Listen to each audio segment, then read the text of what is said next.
안녕하세요. 사랑하는 성도님, 영혼의 샘을 은혜의 자리에 오심을 축복합니다. 소망의 주님이 우리와 함께 하십니다. 우리와 함께 하시는 주님을 찬양합니다. 기도합시다. 주님, 감사합니다. 오늘도 주님의 말씀을 기다리고 또 사모합니다.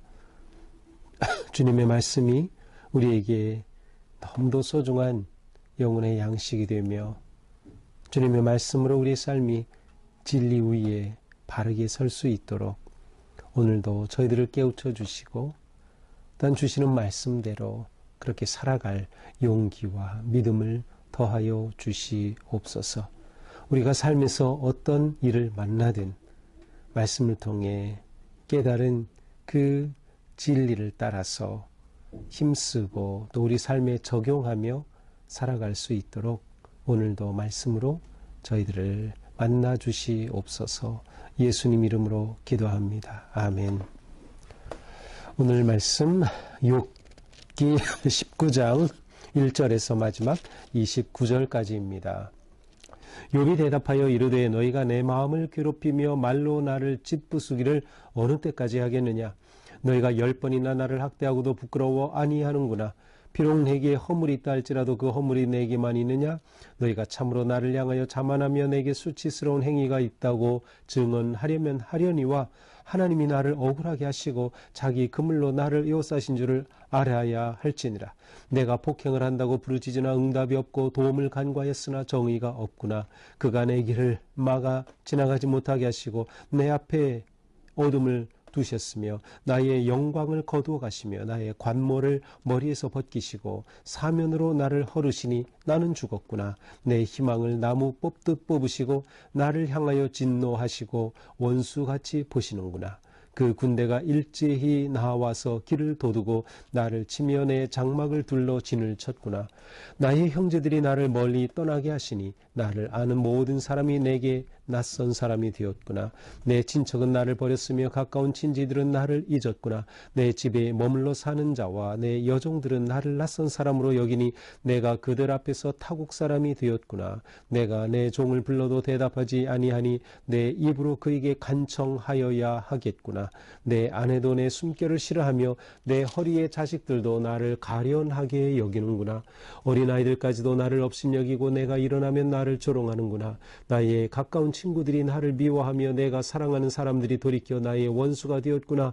내 피부와 살이 뼈에 붙었고 남은 것은 겨우 잇몸뿐이로구나.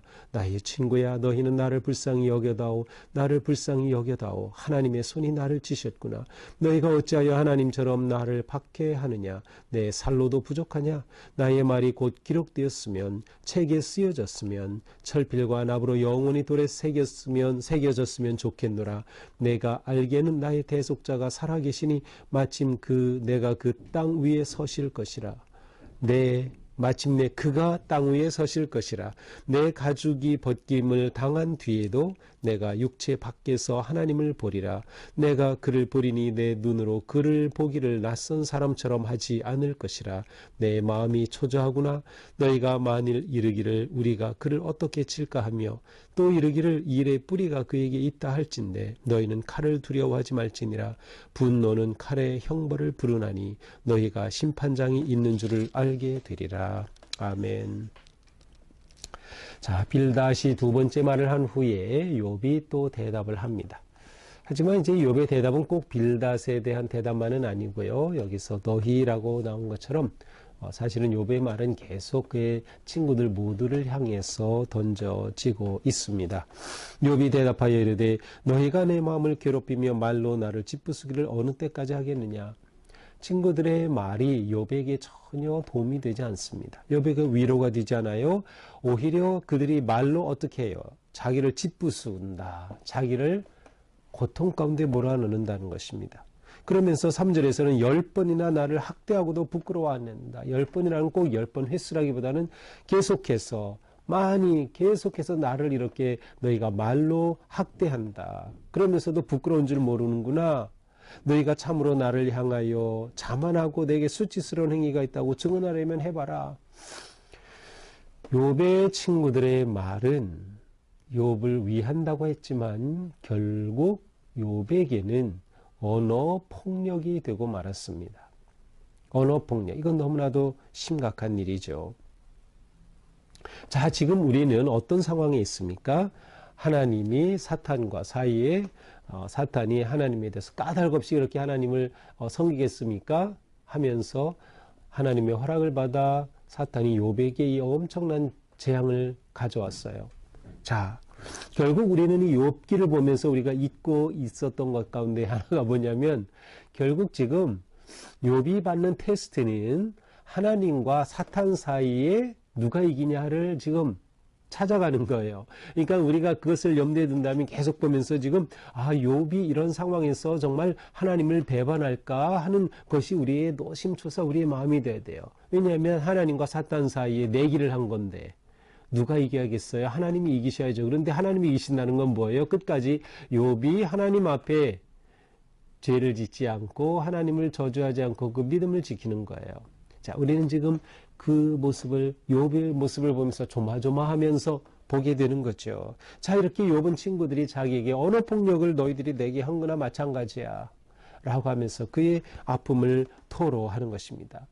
자기를 공격하고 비난하고 정죄하고, 친구들은 그렇게 해서 욥이 그가 왜 고난을 당하는지 그 원인을 깨닫고 그렇게 이해하고 지혜롭게 나아가면 좋겠다는 선한 생각이었을진 몰라도 그들의 언어의 모습은 폭력으로 얼룩진 그러한 정말 욥에게 도움이 되지 않는 모습이었어요. 그러니 욥이 하는 게 뭐예요? 비록 내게 허물이 있다 할지라도 그 허물이 내게만 있느냐? 그래, 내게 허물 있다고 치자. 그래도 그게 나에게만 있어. 너에게도 있잖아. 너희들에게도 있잖아. 너나 잘하세요. 이렇게 하는 거죠. 그러니까 우리가 누군가를 도와주려고 할 때 우리의 마음이 사랑과 돌봄과 공감의 마음이 없다면 결국 너나 잘하세요 하는 말을 듣기가 쉬운 거예요.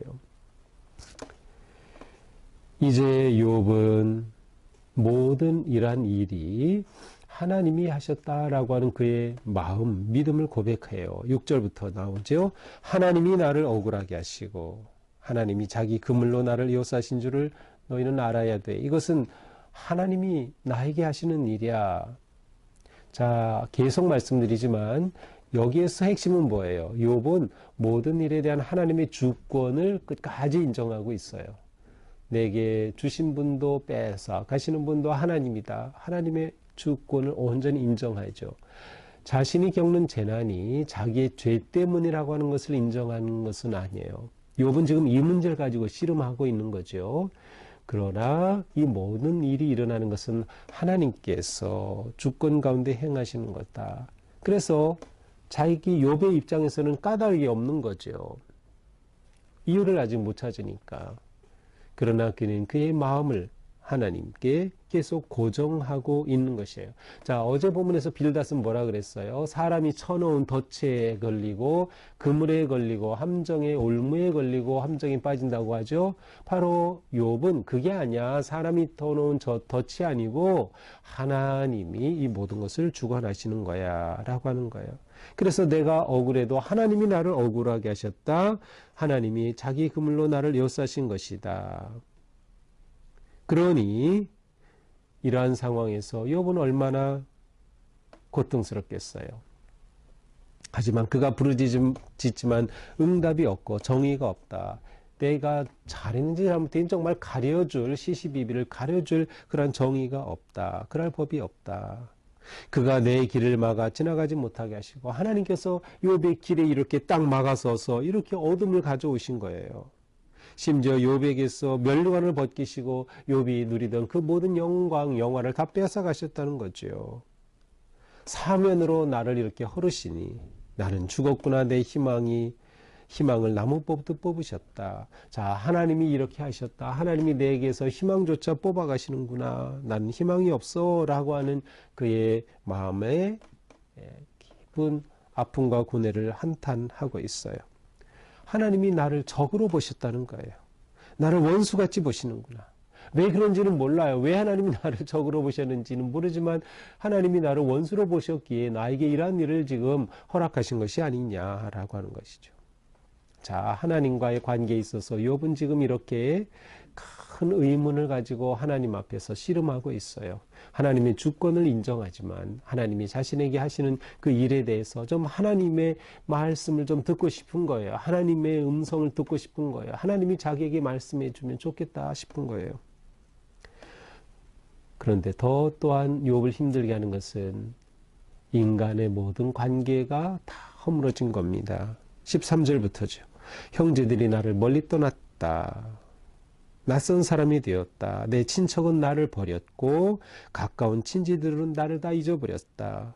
심지어 내 집에 머물러 사는 자, 나그네와 종들까지 나를 낯선 사람으로 여긴다. 내가 그들 앞에 타국이 되었어요. 타국 사람이 되었어요. 자기가 예전에는 그 종들을 부리고 그렇게 했지만 이제는 자기가 종들 앞에 꼼짝없이 종의 도움을 구할 수밖에 없는, 그러나 종들조차도 자기를 멀리하는 거예요. 낯선 사람으로 여겨요. 종인이 불러도 대답도 안 한다. 자신이 무관심, 무시당하는, 그러니까 사람으로부터도 다 단절당한 거죠.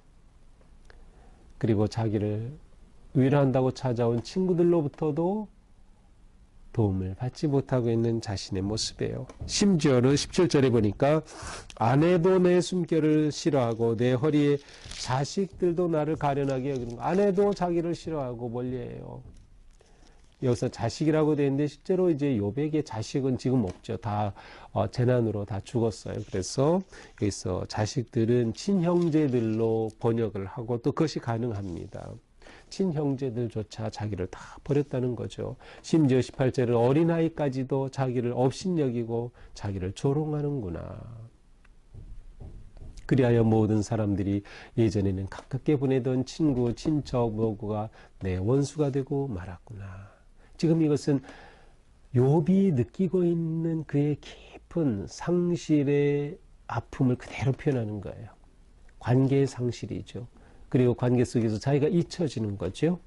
자기가 버림받는 거죠. 고독감 가운데 울부짖는 그러한 표현입니다. 그래서 지금 그의 모습은 어때요? 20절에 피부와 살이 뼈에 붙었고 피골이 상접했다. 바로 이 표현이죠. 그리고 잇몸으로 겨우 연명하고 있는 자신의 몸의 처지를 말합니다. 그러면서 친구들에게 말하죠. 나의 친구야, 너희는 나를 불쌍히 여겨다오, 나를 불쌍히 여겨다오. 눈물 어린 호소예요. 나를 좀 불쌍히 여겨줘. 내 이 아픔을 너희들이 좀 이해해주고 나에게 위로가 되어주면 좋겠는데 라고 하는 욥의 간절한 호소입니다. 너희가 어찌하여 하나님처럼 나를 박해하느냐? 내 살로도 부족하냐? 내가 이 모양이 되었는데도 아직도 뭔가 부족한 거냐?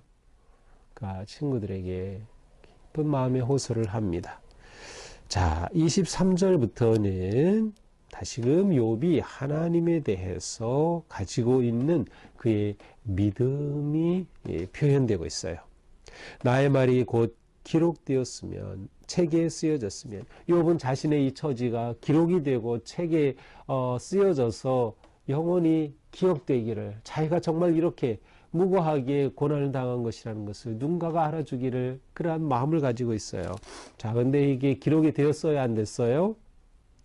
기록이 되었죠. 기록이 되었어요. 그래서 지금 우리가 욥기라는 책을 가지고 있는 거죠? 맞아요. 기록이 되었어요. 그래서 욥의 씨름과 그의 아픔과 고난을 우리가 지금 같이 느끼고 있는 겁니다. 내가 알기에 나는 나의 대속자가 살아계시니 마침내 그가 땅 위에 서실 것이라. 자, 지금 욥이 바라는 하나님 앞에서 기대하는 희망이 있어요. 그건 뭐예요? 나의 대속자, 구원자가 살아계신 거예요. 구원자가 나서 주시면 자기는 살아날 것이라고 하는 그런 희망을 지금 품게 되는 것입니다. 내 가족이 벗김을 당한 뒤에도, 그것은 내 육체가 썩은 후에라 하더라도 내가 육체 밖에서 하나님을 보리라. 내가 죽은 후에라도 하나님을 난 꼭 보고 말 거야. 하나님을 갈망하고 하나님 앞에 희망을 거는 거예요. 자, 지금 그는 하나님이 이 재난을 내리셨다고 고백하지만 동시에 그는 그 하나님을 향한 간절한 갈망, 하나님을 내가 꼭 볼 거야 라고 하는 그의 희망을 품고 있어요. 내가 그를 보리니 내 눈으로 그를 보기를 낯선 사람처럼 하지 않을 것이다. 하나님의 얼굴을 볼 때 하나님이 낯설지 않아요.